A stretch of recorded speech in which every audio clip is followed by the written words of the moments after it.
Yes, that's what we would like. Go ahead, charge right in, and immediately die on the spears of the hoplites.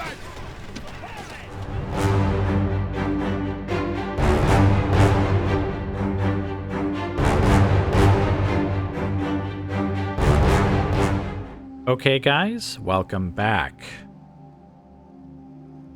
So as expected, the anti-rebel force has moved out of Tineus and is going to start clearing up these rebels here. They did have to stay for an extra turn in Scythia, though, because there was an earthquake, and it actually killed a few of them, so I made them wait to retrain up just a bit more, so that we can then send them on their way. Now, Pella is becoming a real problem from a public order perspective. And it looks like the blockaded percentage is actually going up every single turn, which I didn't realize that that would happen. You see, I was actually going to leave this fleet alone, and my logic was simply that they were a drain, basically, on the Persian military, like their cost, and they weren't really helping in any way. It's not like they could prevent Alexander or Parmenion from marching. It looks like they actually are causing us issues, and so basically, Sparta is building up a mighty fleet to destroy them, and then will be immediately disbanded afterwards. Just to relieve Pella, basically, because it looks like that public order is just going to keep going down, down, down until I do something about it. So, we're going to do something about it. Now, let's see. Oh, let's go down here to Egypt. We've got Adelos, who was kind of in command of the backup army that was following Alexander around. He's left and is actually going to be basically putting watchtowers around here so that we can see everything that's going on. I'm going to give him a couple of hoplite units because, as you can see, there is actually rebels over here. Then we'll have the spy turn around because we won't need him over here after that. So that's what's happening over there. The battle that we're going to fight is, of course, this one here. We're going to take Rhacotis, and then this territory will all be ours. And Alexander can then turn around and head on over to Babylon. Now, we do have Parmenion sitting on the ford as we planned, but as you can see, they haven't actually moved. So I might just give them a couple of turns, and if they still don't move, then Parmenion's just going to have to go ahead and step out and attack probably this unit here, just to get them to probably retreat and go back into Babylon. Or I guess they could retreat and join this army here. Basically, we just need to push in and do something, though, because standing here was, I thought, a good idea when I thought that it might lure them over here, but it looks like that's not going to happen. By the way, looking at Babylon, look at how much money they have.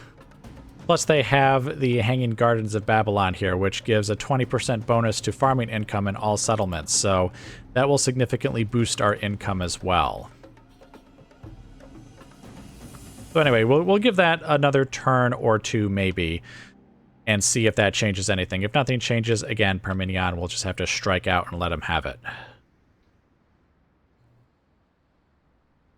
Now then, Alexander. And this is one of those settlements that just has a single general, which, you know, if I had waited a couple of turns, he might have actually just died on his own, but we'll give him an honorable death on the battlefield in the middle of the night.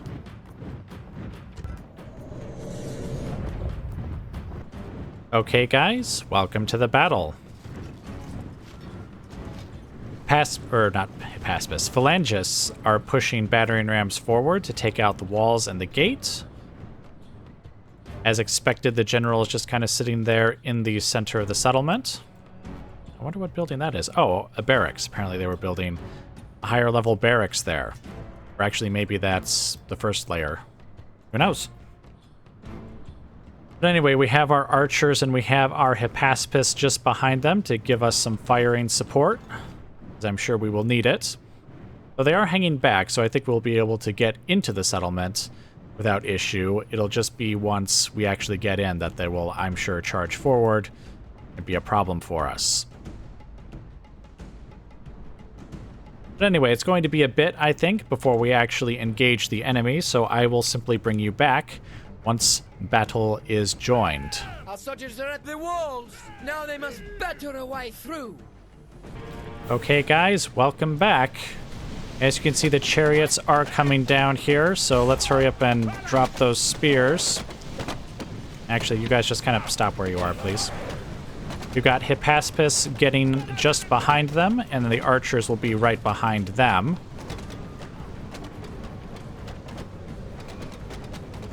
Let's see. Archers, fire at will. Hippaspis are already set to fire at will.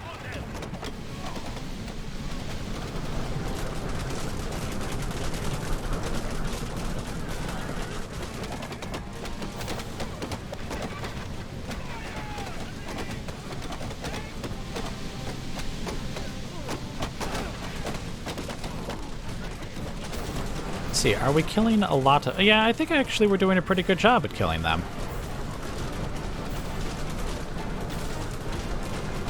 As they get closer, they'll get within range of the Hippaspis. In fact, they are within range now.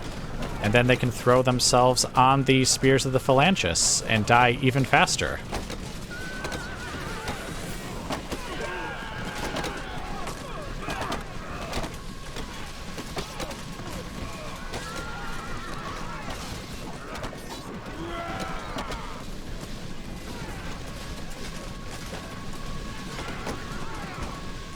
We're not shooting our own guys, are we? No, I don't think we are. If the archers were hitting anyone, they would be hitting the Hippaspis, and since they've only lost like 3 or 4 guys, I imagine that's actually just the general's bodyguard landing shots on us. Alright, so there's only 9 of them left, which... Only 6 left, so... You know what? You guys, stop firing. Great God be praised! The enemy general is killed! Fear makes a home in our enemies' hearts! It is also possible we just won the battle. Where? Oh, there he is. We have not won the battle just yet. There is that guy still alive. He is approaching us, so I guess we don't need to move. Let's go ahead and do that, and then we'll fast forward things just a bit to get him within range of our archers. And actually, you know what? Let's let him go off in, like, fiery glory. I don't use fire arrows too much. But when I do, the enemy burns to death, as one might expect. Actually, I wonder if fire arrows are just more effective against chariots in general. Maybe I should have tried them out. Before there was just one chariot left, I mean.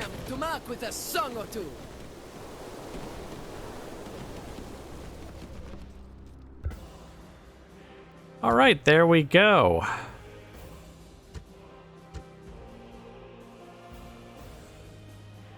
I mean, what is there to say? Everyone did their jobs properly.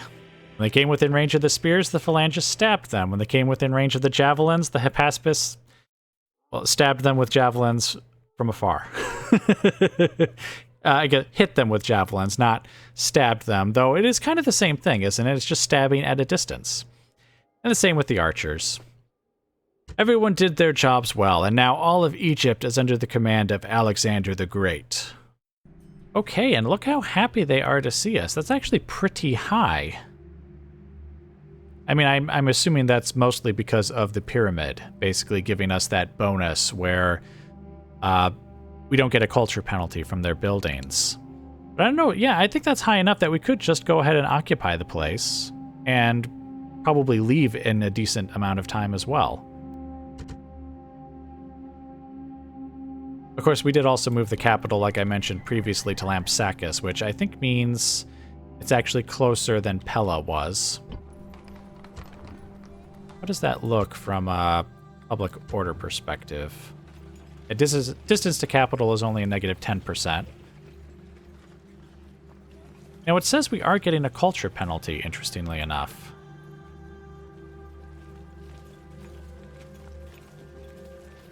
Hold on, let me read this again. The Great Pyramid nullifies the culture penalty effects of Egyptian buildings for non-Egyptian factions.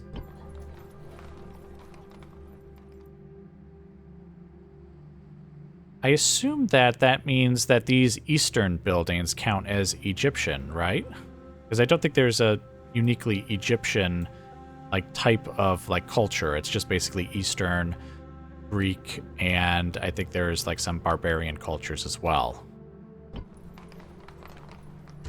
I guess it's also possible that it's just displaying the culture penalty, but it's not actually applying to public order. Like, if you didn't hold the pyramids of Giza, this is what the culture penalty would be.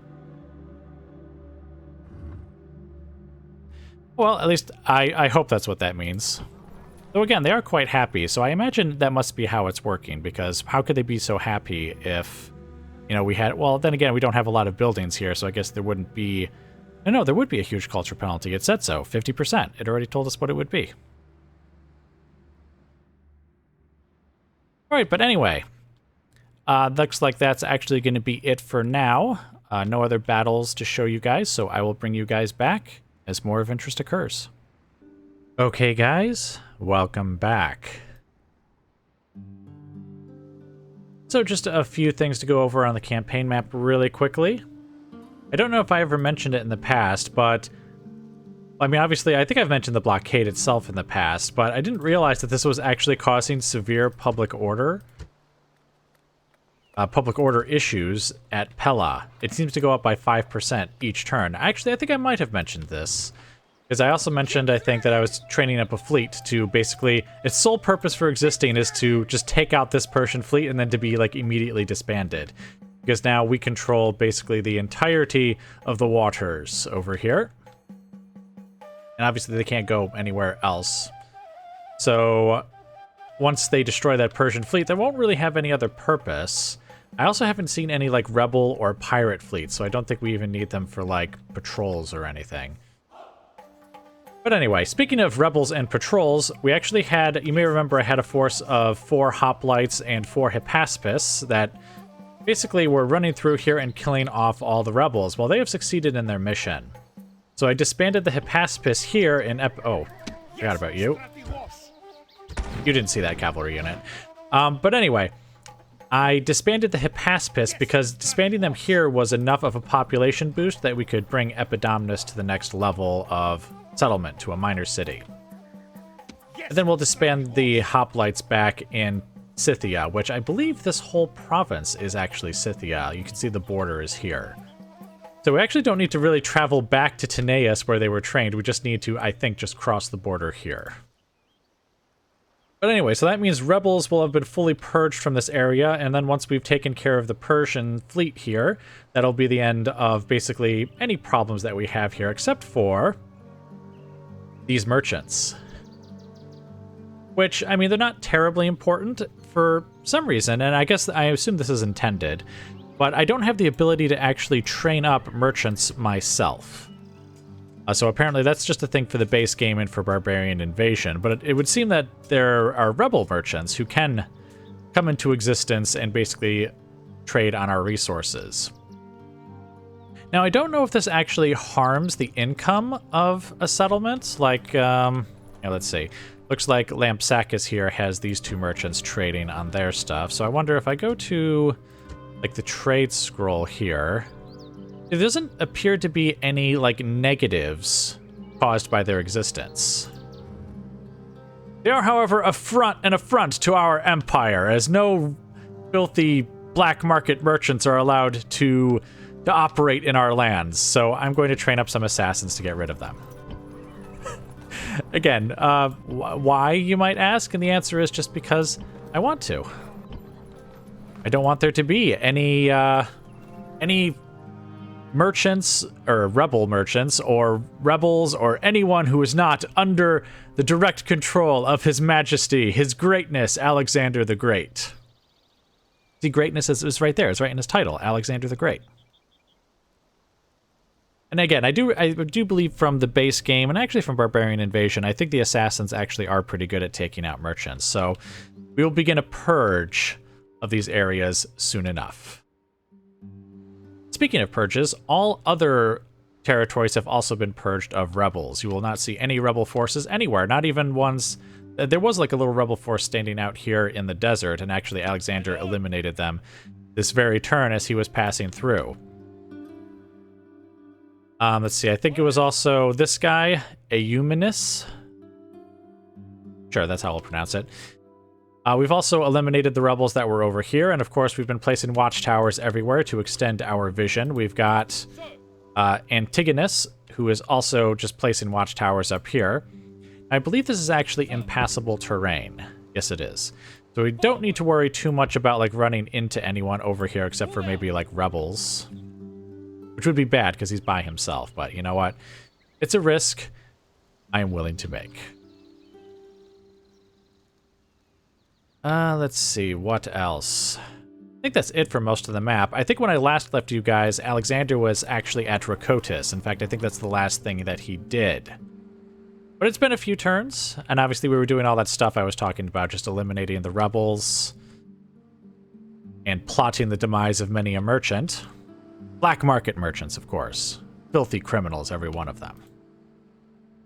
But, Alexander has actually moved from Rhacotis, and he is now all the way over here.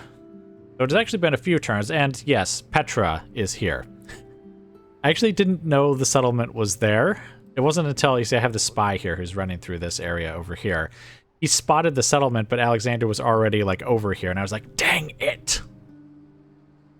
What I'm thinking is once we've taken Babylon and Susa, we might just send Parmenion with his force back to take Petra while Alexander continues down here.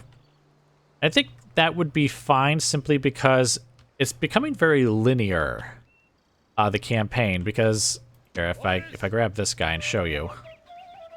See how he can't actually reach over here? I believe these trees and these mountains here are actually impassable terrain because he can walk right up to here, but then I can't go any further. So I think once we take Babylon and Susa, the only way to go is along the coast here to Persepolis and then Carmana. And I think at this point we might be able to like go north at this point. If not, I'm sure we probably could over here somewhere. But anyway, the point is that if we only have a single army kind of marching through here, I guess now is probably the time to do it, and then Parmenion can catch up later. As an alternative, I guess I could train up a force, like a separate force, whose only purpose was to take Petra, and that way Alexander Parmenion can just continue onward. In fact, the more I think about it, the more I wonder if that's actually the better idea. Actually, that might be a better idea. I'll have to train up I mean, it doesn't need to be a huge force, though. It needs to be decent. And I mean, we can train up troops at, like, Isis, or Isis, whatever it is. See, we can get, like, hoplites and archers here. I don't know if we can get phalangists anywhere.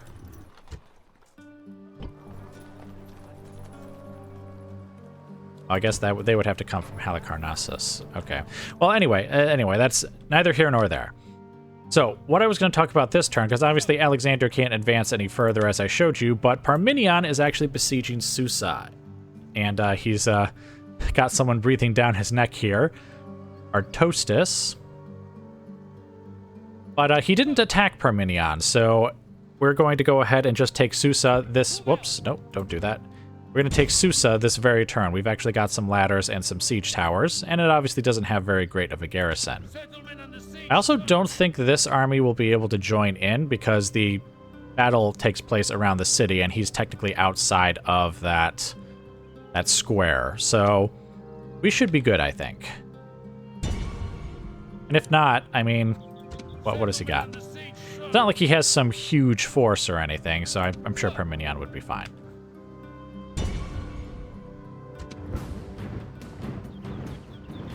Oh, I guess we could have also just fought a night battle if they had come in, and that would have prevented them from joining. But to be honest, since they're standing on a bridge like that, it almost would have been better if they had joined, just so that we wouldn't have to then push them off a bridge later. But anyway, let's get right into the battle.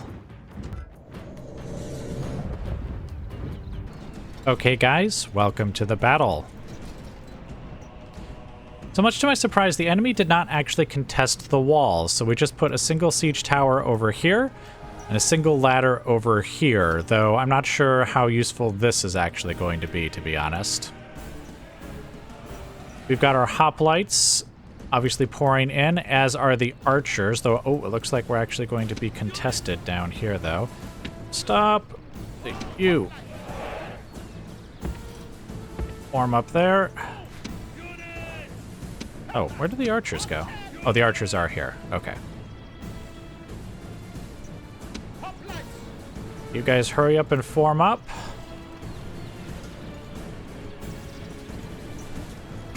And lower your spears.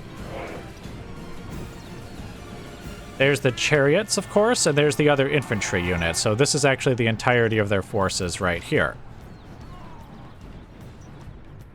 I have some more hoplites just kind of lining up over here basically to watch these directions in case they tried to come this way, but it looks like they're not going to. They're going to just pass right through the center of the settlement there. Whoa. They appear to be pushing into our hoplite unit there before routing and fleeing.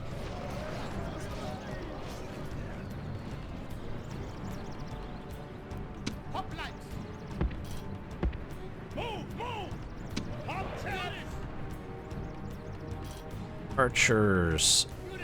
That's not working.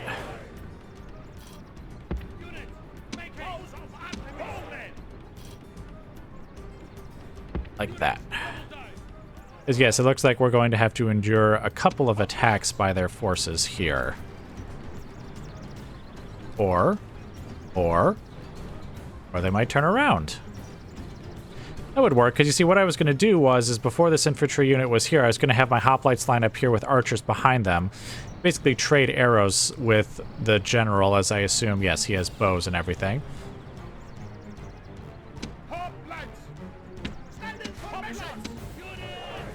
Alright, let's push forward.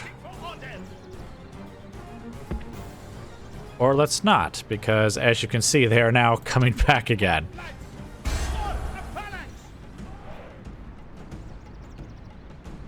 Where is Parmenion? Alright, he is over there.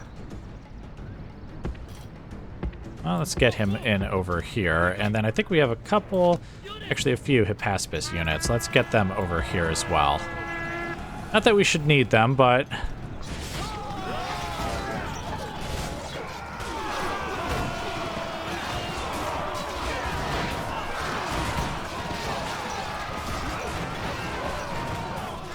Ah, okay, so I see. That's how they kind of, like, pushed into the unit. It was, like, I guess the weight of their numbers was kind of pushing them forward.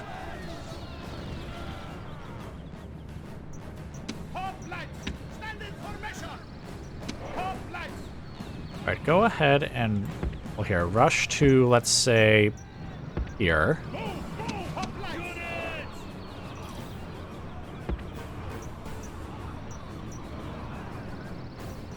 And hurry up and reform your ranks, since I assume once they hit the center of the settlement, they'll stop routing, and then they will almost certainly turn around. Waiting for orders. Hoplites.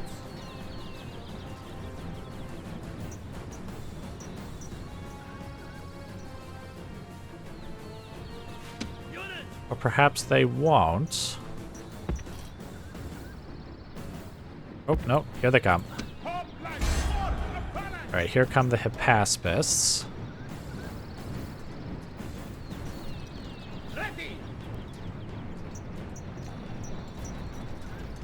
And here they charge again.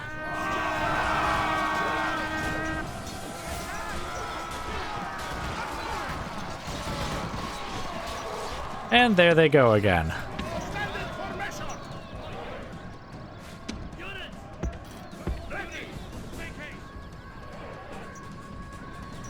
Push after them, though don't actually attack them. We just want to kind of be able to form up over here somewhere. But it looks like we'll be engaged with them regardless.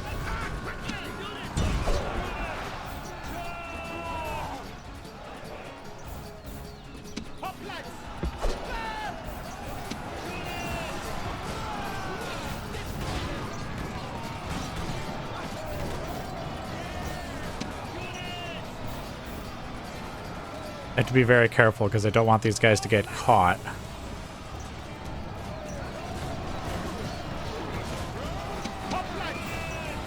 Oh, I kind of... Whoa, what are you guys doing? Get back over here. Where are you going? Why are you doing that? All right, form up. I actually have no idea why they were doing that. All right, hurry up, hurry up, hurry it up. I know there's probably still like 1 or 2 guys left in there, but ignore them.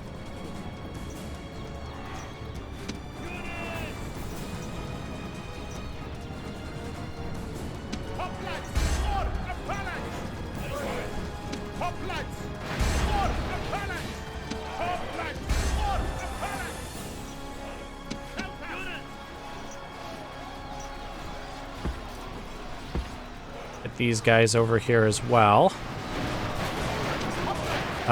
Whoa.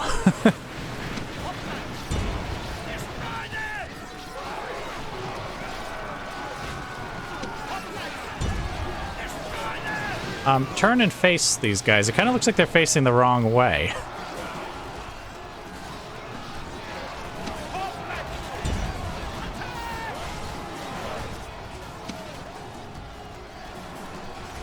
Back here. Let's have the 3rd unit kind of go right over here. Actually, you know what? Here, just run into the center over here.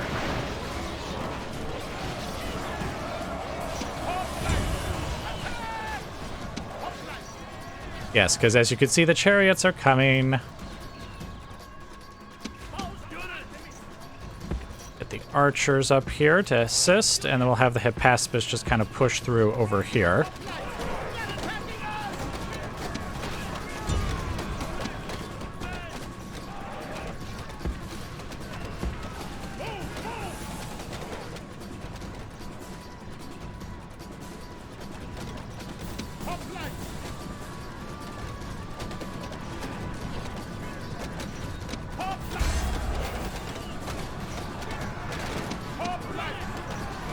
Alright, have you guys finished killing them?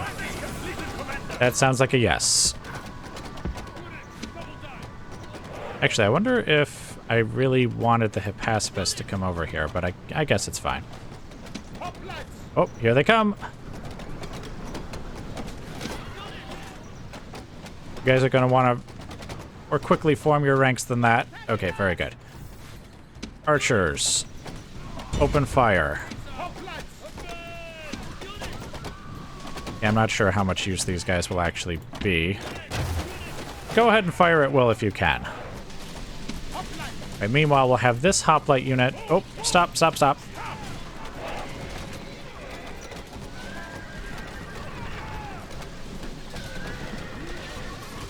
Yes, that's what we would like. Go ahead, charge right in, and immediately die on the spears of the hoplites.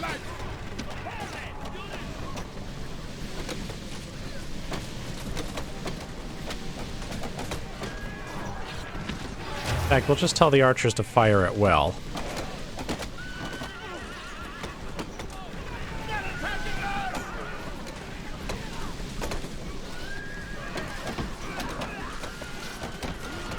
Oh yeah, the Hippaspis are throwing some javelins. The gods be praised!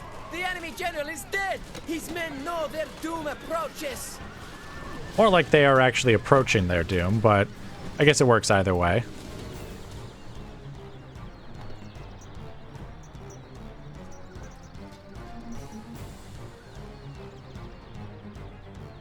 Huh, that's a little weird. Isn't it supposed to say, this victory is surely... Oh, wait, here we go. There's like 1 chariot left. See, 3 guys, and there's 3 guys. Yeah, so there's just 1 chariot left, just kind of sitting over there. I was like, isn't he supposed to say at this point, the gods be praised, this victory is surely their work, not that of mortals like us. Come on, come along. Here, we'll speed it up for him.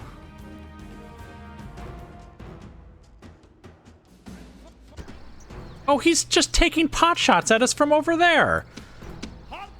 Oh, you.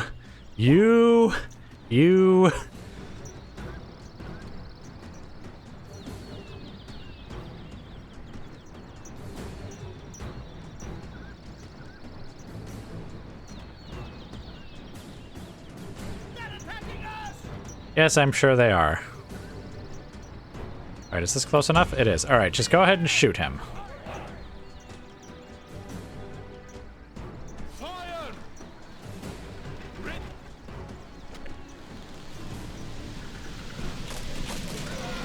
There we go.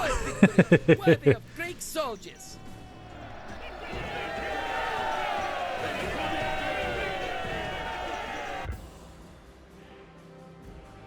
Alright, and with that, Susa is now ours. Wait, we are at Susa, aren't we? I think we are. Hoplites took some casualties, but did far more in return, except for this hoplite unit. Oh, I bet you that was the third... Oh, wait, which hoplite unit would that be? Oh, that was the hoplite unit that was putting up the ladders against the wall, the one that I glanced at for a moment and said that they probably weren't going to be very useful. I think they took casualties as they were going to place the ladders against the wall. And we have the Hippaspis, who took some casualties, dealt some casualties. They're fine. As are the archers, who lost a single man. It's unfortunate. Persian infantry did pretty well. I imagine that was the unit that kept managing to like push into our units and actually come to grips with us. Probably there at the end, actually, when my guys weren't in phalanx formation. And of course, almost all of this, actually, I think literally all of that was done by archer fire, since I don't think the chariots actually managed to come to grips with us in any other way. Alright, but anyway, let's take this back to the campaign map. Glorious victory, indeed. Wow, they don't like us. So I think we are now, if not in the Persian heartland, certainly very close to it. I think, technically, is this Persia here? I think it is. But anyway, the point is that the people aren't going to be happy to see us, but they will be. Or at least the survivors will admit to it. Oh. Apparently we didn't kill enough of them.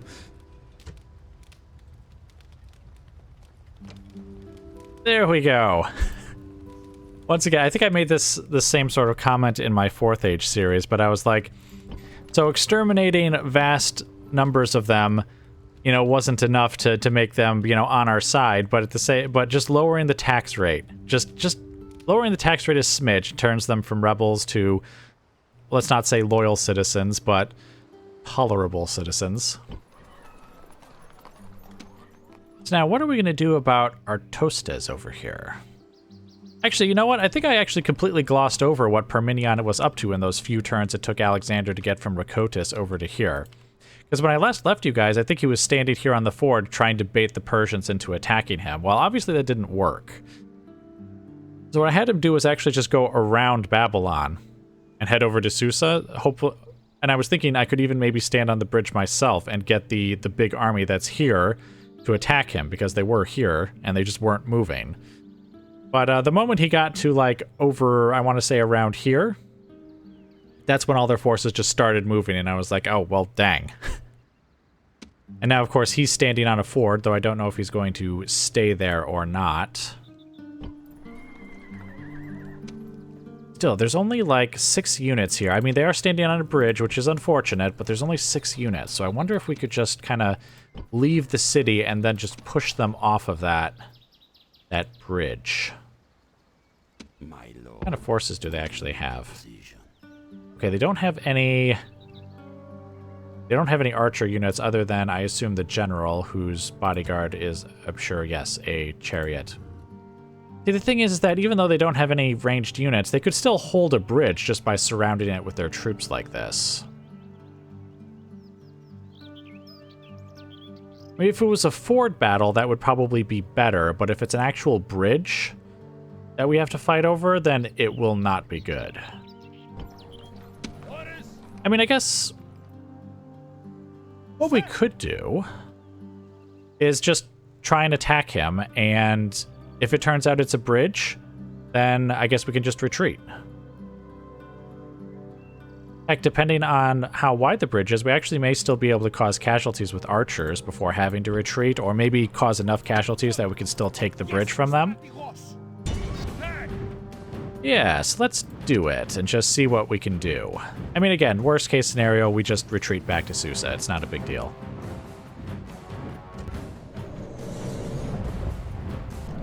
Okay, guys, welcome to the battle. As you can see, unfortunately, it is a proper, like, bridge battle here. So what I'm doing is I'm having my hoplites push forward here just to kind of guard the bridge, while our archers go ahead and start shooting at the general's bodyguard. In fact, I wonder if it's actually worth using fire against him. I almost never actually use fire ammunition.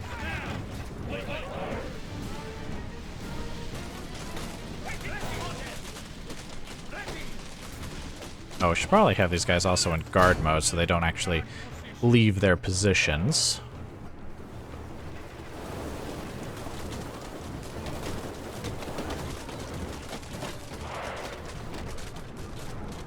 I have to admit, the fire arrows are certainly a sight to behold. Whether they're more effective or not, I'm not sure.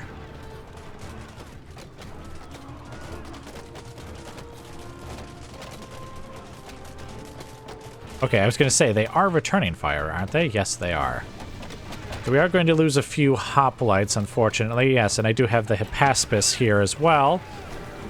Just in case they try to cross the bridge, though it doesn't look like they're going to. And indeed, they don't have any particular reason to do so.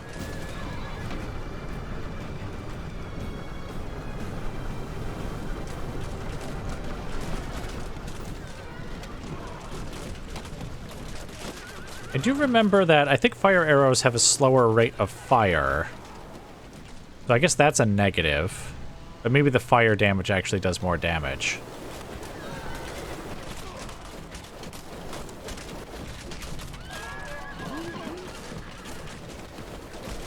Certainly looks like we're going to be able to take care of the good general. Actually, where is he? Oh, I think that's him right there with the blue sleeves. Oh, and the shield.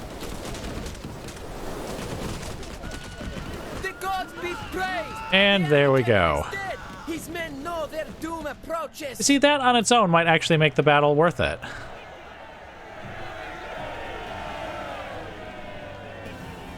Oh, they seem to be coming, or, well, they might just be reforming their lines closer to us. I don't think they actually intend on crossing the bridge. Well, we might as well have the archers fire at will. See what damage we can cause. I'm sure we could do much damage.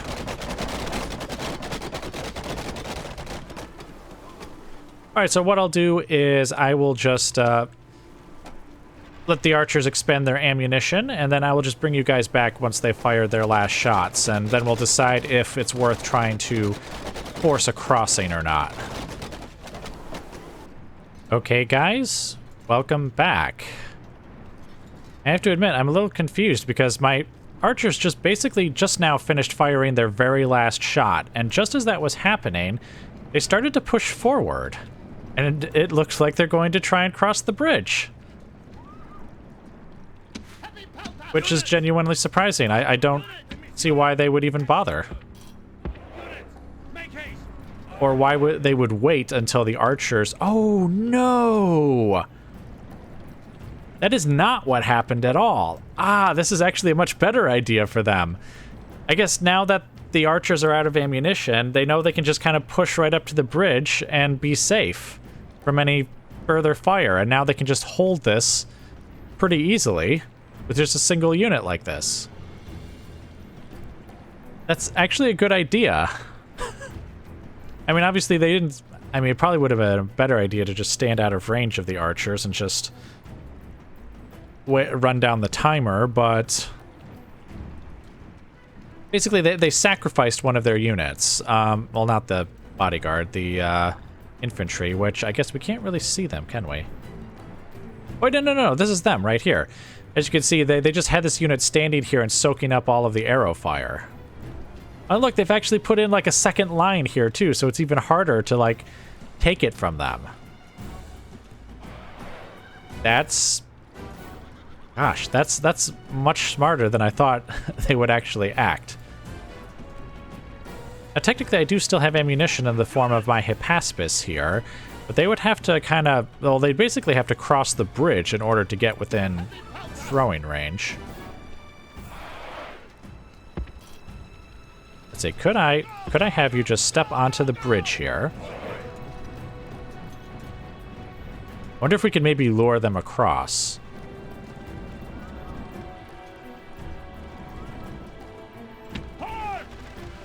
Oh! They have immortals! They have archers of their own!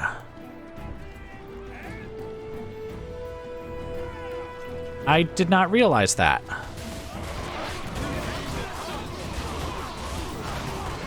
Again, do you think they did that on purpose? Like, they deliberately withheld their archers?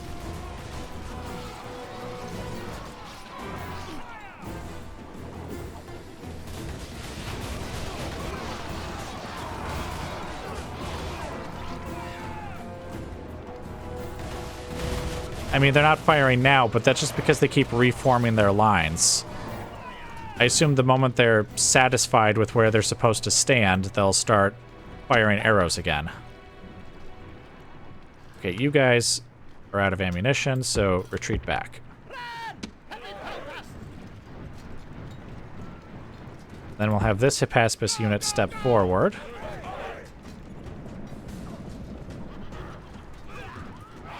Actually, I don't know what their range is, too. I wonder if maybe they can't fire across the bridge. Whoa, whoa, whoa! Did I really tell them to go that far forward? Oops, if that is the case. Oh, crap, they're coming. Retreat, retreat, retreat! Retreat! Why is it taking you so long?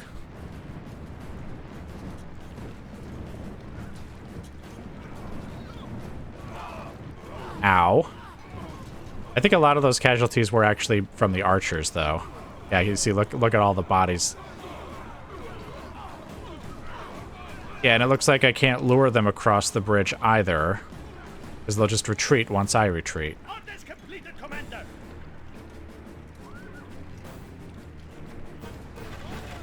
And they're still firing at us. Okay. I guess it was a good attempt, but it is time for us to retreat.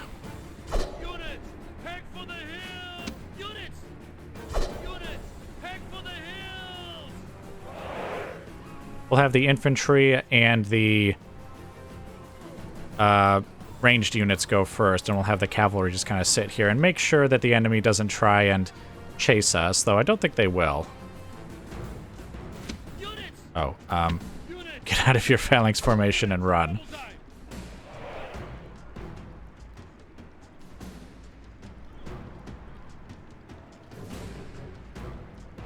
Okay, yeah, it looks like they're not going to cross, so we'll go ahead and we'll speed this up, and then we'll tell these guys to retreat as well.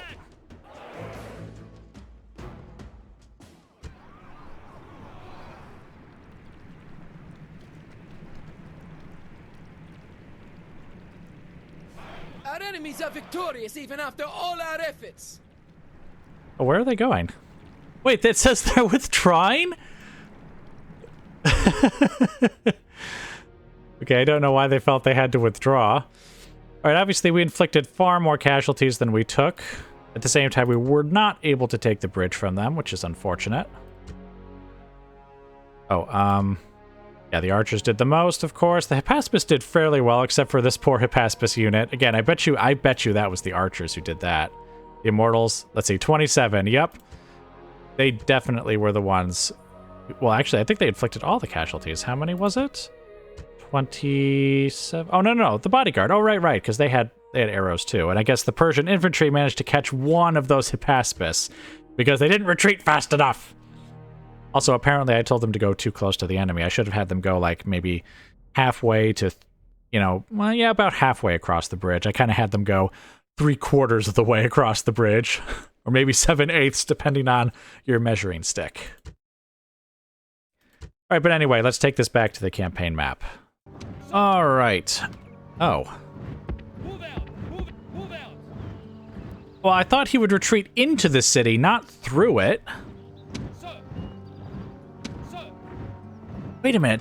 That means they could just take the city, couldn't they? Because there's now no one in there. And of course, we have no more movement points. You filthy rodents. All right, well, give me some peasants.